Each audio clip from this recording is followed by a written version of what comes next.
1989 Peugeot 205 GTI. It started out as a 1.6 apparently. It's now got a 2-litre turbo in it, out of a 406 we believe. Don't hold me to that. But apparently there's a 2-litre turbo in there. So there you go. So it's not a normal GTI, this one. Wants a little bit of attention in places. It's had some severe money spent on it at some point in its life. Right, bonnet. We'll start off with the bonnet. As you can see, that is matte. You can see clearly that that's matte. It wants painting or something. Got some primer edges here. You're on bonnet pins, and truthfully they want replacing because they are a little bit stiff. Lights are all okay. Grille's been wrapped carbon. Onto the bumper now. Bumper's all okay. Lower valance is all alright as well. Bumper corners are scuff free. As we come onto the driver's wing, which is fairly shiny. Some scratching in the paint here. I think it's been used as a track car at some point in its life. You've got the right GTI wheels on it, and it's on coilovers. If you can see that in there, it is on coilovers. Down the driver's door, you've got a few little dings and dents down the door, but no real corrosion. As you come down the lower half, you'll see the inlay there. That insert needs sorting out. Some new clips on there. A little bit of a ding and a dent on the plastic there. Along the lower half looks all alright as well. We'll jump up onto the roof. As you can see, it's a sunroof model. It wants a good polish on there. It has been used as a sort of a road race car, so it isn't showroom condition. Not the worst I've seen saying that. As you come down the rear quarter, again, you've got various marks here and there, but no major big dings or dents. Fairly straight and shiny on the quarter. Lower half, corrosion-wise, looks all alright across there. There's a few little bits and pieces, but nothing really to worry about. The body kit itself's good on the arches there.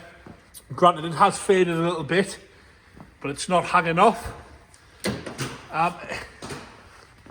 As we go around, you'll see got an aftermarket exhaust, obviously, because it's a 2-litre turbo now.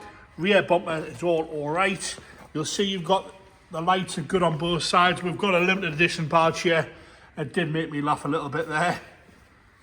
Up across the boot there, there's a nasty ding and a dent here on the left hand side. It's been de-wiped as well for an extra 10 brake horsepower.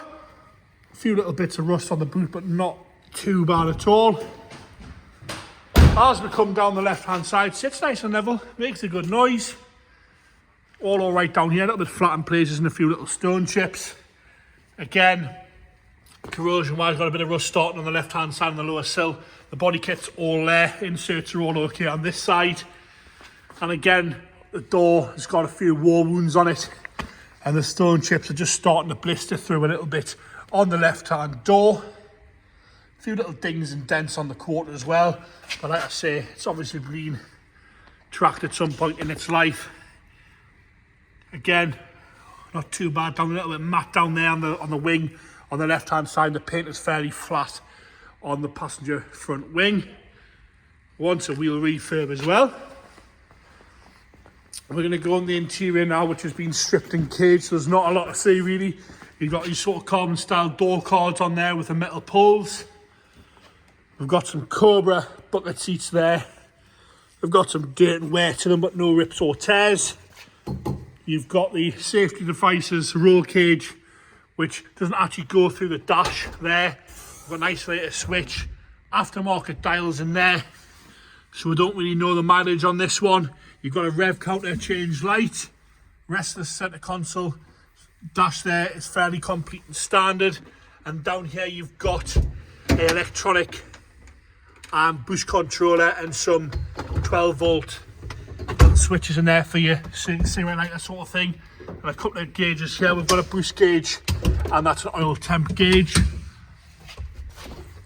Into the boot now, you'll see you've got the strut brace there. You can see the cage there. It's on a little race-cell battery, which is flat, so we have been using the booster pack on it. James will charge it up, but bear in mind at night might need a new one of those.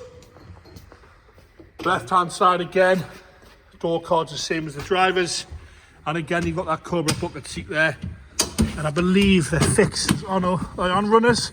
Just try and give that a... They're on runners. They're on runners. Granted, the passenger one seems a little bit stiff to pull forward there. Into the engine bay now. So we have been informed it's a 406 2 litre.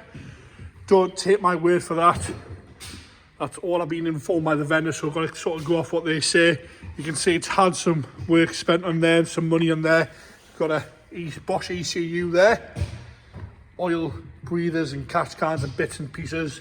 Dump valves and some silicone pipes. James is just wrestling with that little booster pack there.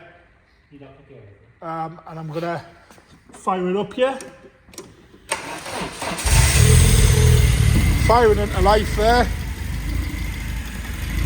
Sounds alright, it's not knocking or banging.